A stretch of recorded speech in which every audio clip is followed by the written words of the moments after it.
I want to say good morning to all those in the factory. For everybody tuning in online, great to be with you. My name is John, one of the pastors here at Riverwood, and it's great to be with you. For all those that are visiting with us for dedications, we are thrilled to have you with us. And we're going to dive into things this morning. The Apostle Paul, writing to the church in Corinth, said this: "The cup of blessing that we bless, is it not our sharing, our koinonia, our common union, our communion in the blood of Christ? And the bread that we break, is it not our sharing, our koinonia, our common union, our communion in the body of Christ?"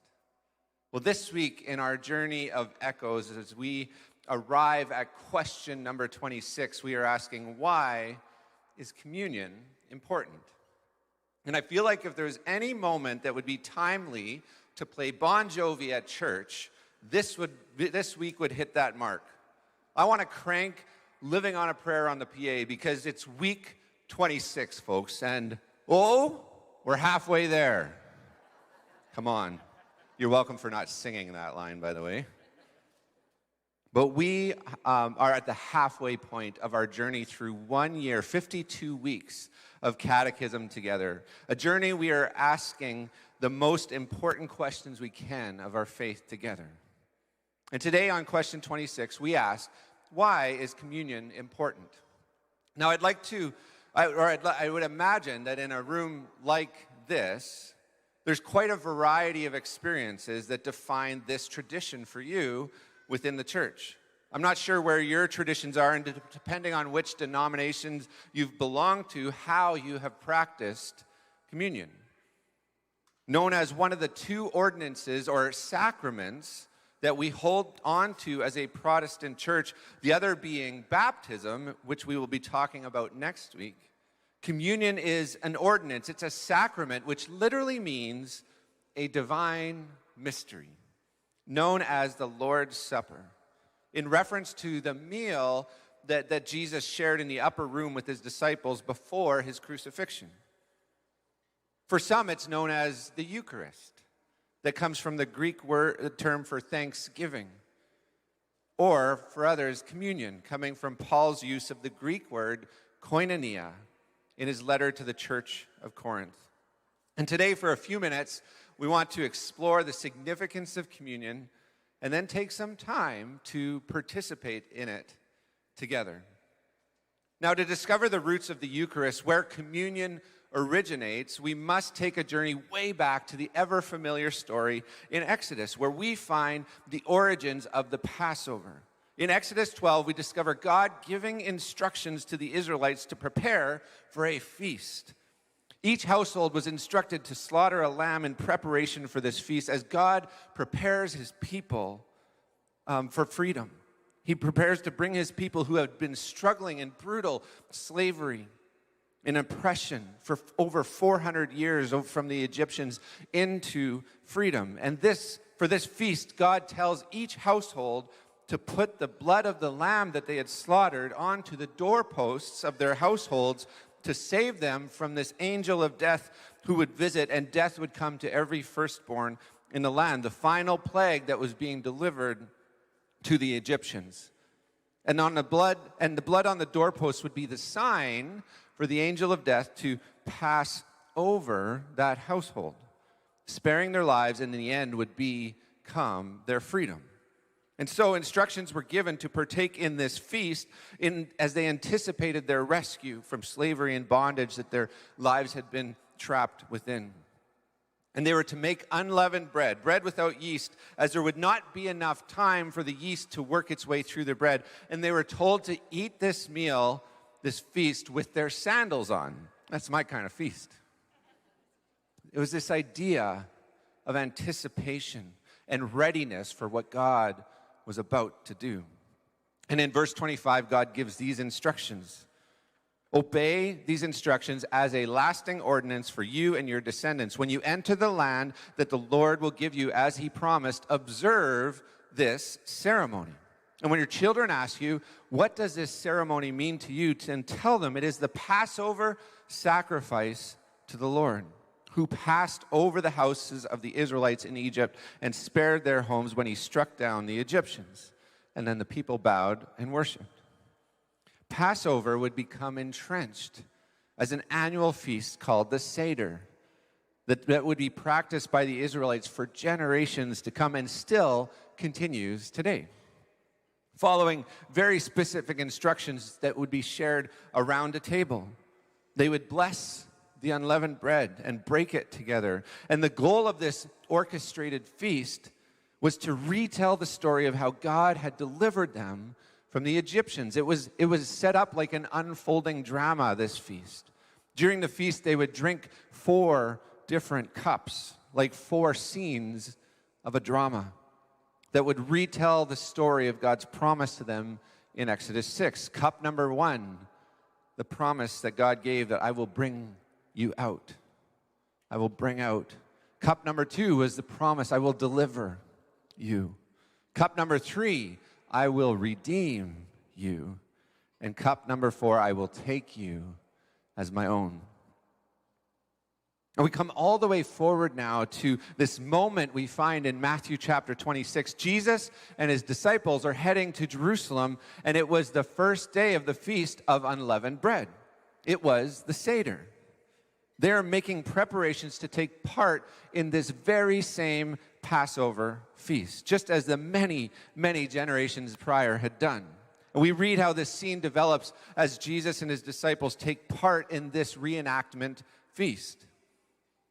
Matthew 26, it says, while they were eating, Jesus took bread, and when he had given thanks, he broke it and gave it to his disciples and said, take and eat, this is my body. And then he took a cup. When he had given thanks, which is the Greek word Eucharistos, he gave it to them and saying, drink from it, all of you.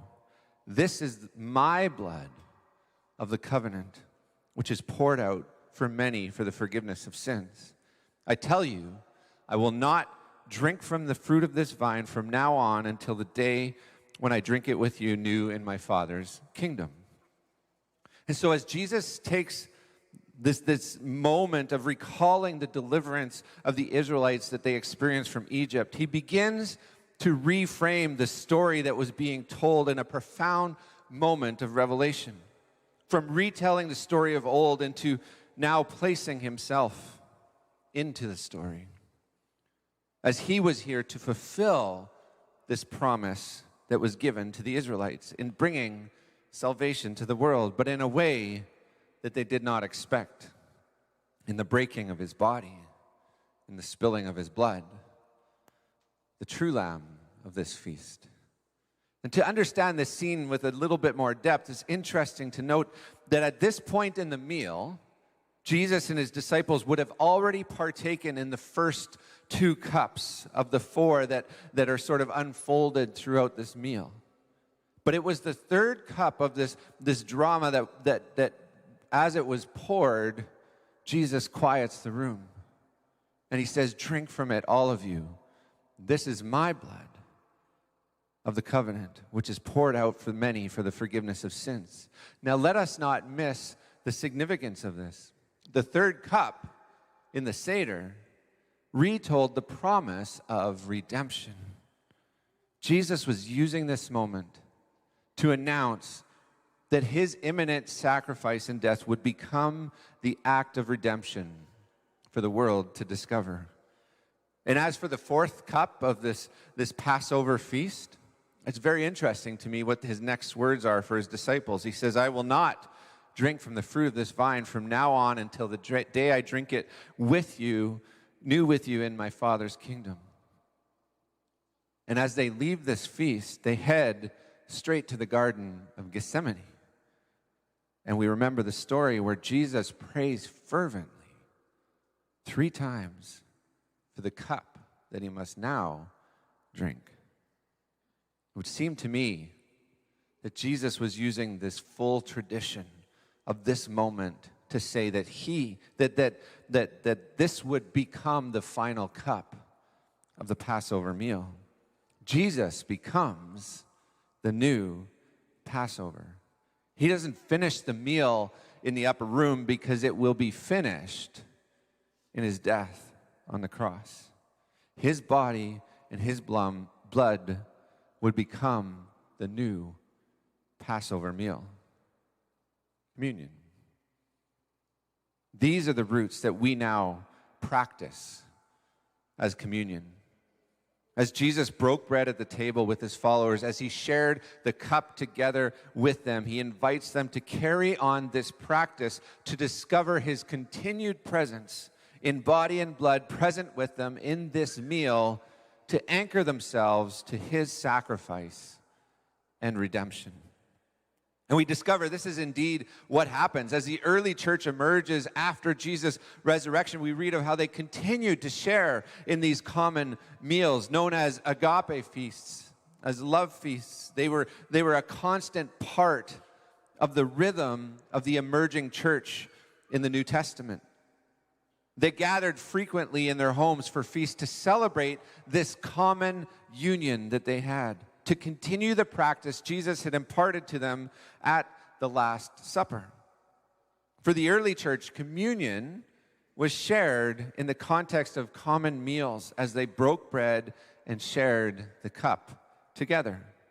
In the immediate days after Jesus' departure, Acts 2:42, we read, the believers devoted themselves to the apostles' teaching, to their community, and to shared meals, to the breaking of bread, and to their prayers. And throughout the New Testament, the church grew and expanded to other regions, and they continued this practice of shared meals in one another's homes as they broke bread and shared in the cup as Jesus had instructed them to do in communion together. Paul's words to the church in Corinth, this cup of blessing in which we bless, is it not the communion in the blood of Christ? This bread we break, is this not the communion in the body of Christ? And so this was the practice of communion in the early church, gathered around tables, sharing meals in their homes as their participation in communion with the body and blood of Christ. Maybe for you, all you've ever known of communion is in a small plastic cup in moments like this. But the roots of this go so deep all the way back through the history of our faith. It wasn't until well over 200 years later that the practice of communion began to shift. Once Emperor Constantine decriminalized the Christian faith, followers of Jesus no longer had to gather hidden in their homes or stay underground to avoid persecution.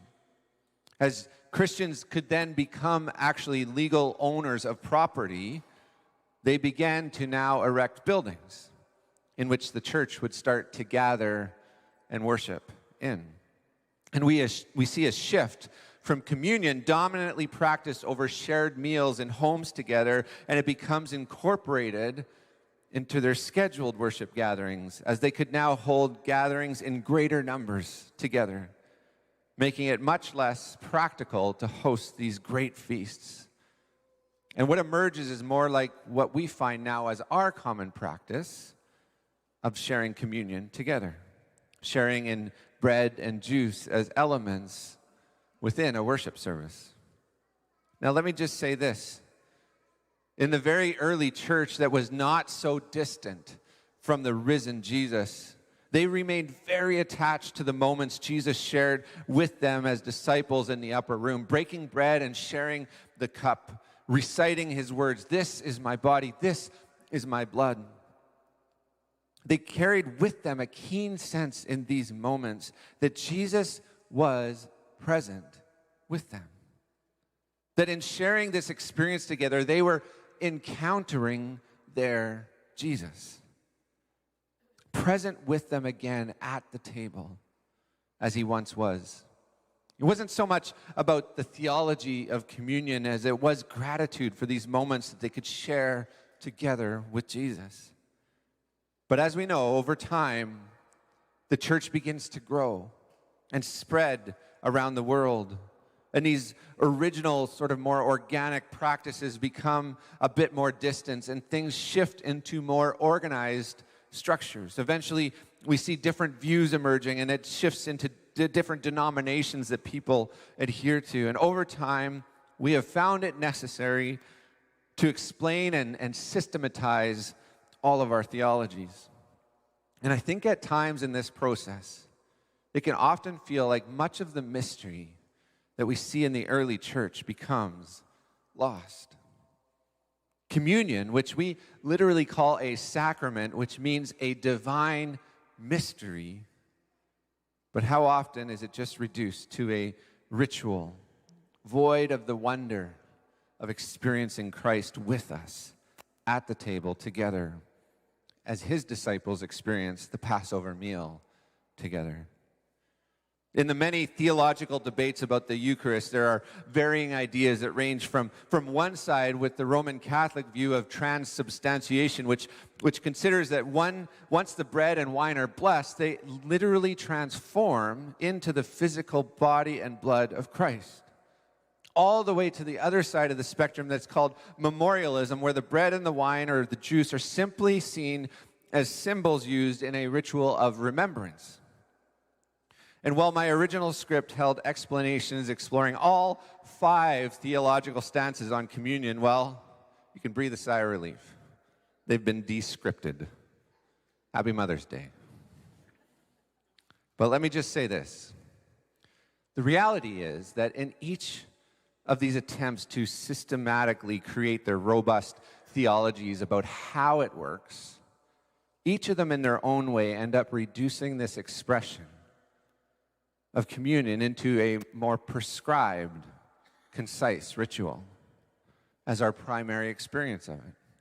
And I wonder if we've lost something of the sacrament, of the divine mystery that was found in the early church as they gathered around tables together, expectant that Jesus would be present with them as they broke bread and shared the cup together. The Eucharistic mystery has been called the most central mystery of the Christian faith. But I'm not sure in our practice if we've ever really contemplated the mysteries of communion, as we tend to simply treat it as symbolic. But I do wonder if reducing sacrament to a mere symbol is perhaps simply the profound influence of secularism philosophy within the modern church and its influence. Francis Chan tells of a chapel he knows where their communion table was right below a stained glass window with some art on it. And the art in the stained glass was depicting the scene in the gospel where the women visit the empty tomb. And right above the communion table were these words inscribed, "He is not here."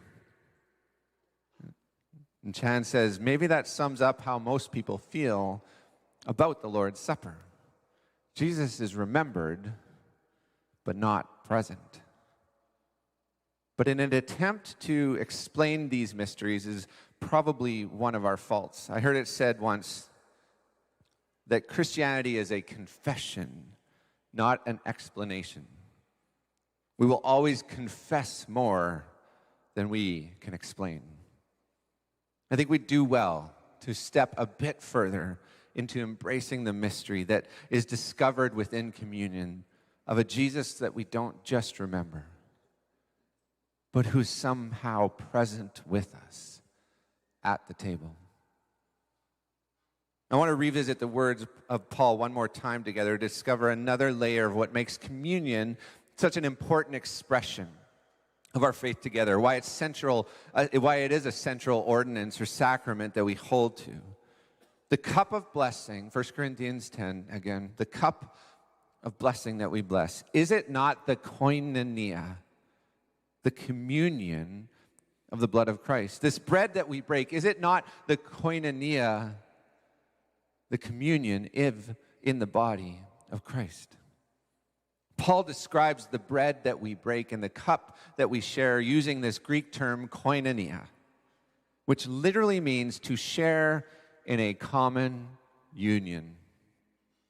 Communion gives us a very simple and focused experience of what our common union is as followers of Jesus. That for a few moments together, we can suspend any differences that we carry. That all else can kind of go out of focus in that moment as we gather in the simplicity of the bread and the juice to understand that we all share a common ground when we discover Jesus at the cross. That this is the most sacred level ground that anyone can discover together. That at this place at the table, God gives no preference of one over the other. There is no status, no class, no distinction that can make any difference. Jesus' sacrifice was for all. 1 Corinthians 11, Paul is harshly chastising the church because they had turned this giant communion feast into a place of status and gluttony. Those who had means were feasting elaborately, just extravagant feasting, and they were gorging on the communion wine and getting drunk. But others were leaving that had much less. They were leaving hungry from this meal and without. And he says, can you not see how backwards you've got this? Now, the way we practice communion, those might not be the issues that we face. But I would say this, the temperature of the world around us is so divided. Our present human experience is so often about how we discover and hold on to our identity based on our disagreements. Our meaning is found in our opposition. We define ourselves often by what we are or who we are against and who we disagree with. We coddle our offenses. But at the communion table, if we approach it genuinely, for a few moments we become anchored to the very powerful truth that discovered in the broken body and spilled blood of Jesus that we are all the same. That we are all the same recipients of an undeserved grace in the sacrifice of Jesus. This is our common union. So how can we bring our offenses or our egos or our selfishness if we fully embrace the communion table? If we truly understand the weight and magnitude of Jesus' sacrifice, it pushes us to lay down our offenses, our pride, ourselves, and to discover that it was the path of sacrifice that invited us to share at this table with God. It's why Paul says you should examine yourselves before you approach this table, because it is a table we must share together. It was never meant to be a private experience. It is our koinonia, our common union. And it's a table where all who want to join are welcome, where no one else stands as a gatekeeper. This table is without prejudice, open for all to discover Jesus in his sacrifice for us. Let me leave you with this thought that for me frames the narrative of the communion experience so well. Jesus was shifting God's interaction with us from the temple to the table. In a profound way, Jesus was relocating the Holy of Holies from the temple to the table. As we know, the temple was a structure that was built to house God's presence for the Israelites. But in fact, you discover it was designed to prevent people from gaining close access to where God's presence was, to protect them from his holiness. The temple was a restrictive structure that became more and more inaccessible as you moved towards its center, like these sort of circular degrees of holiness that prevent fewer and fewer and fewer people from reaching the very center of it. You had in the world this place called the Holy Land, Judea. And in Judea, there was the holy city, Jerusalem. And in Jerusalem, you had the holy place where the Temple Mount was.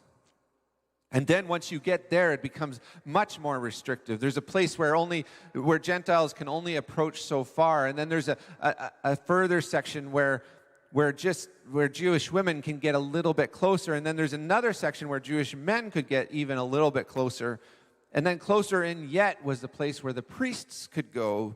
And finally, in the center of it was the holiest place of them all, called the Holy of Holies, where God's presence resided, and there was one high priest who could go into that place once a year.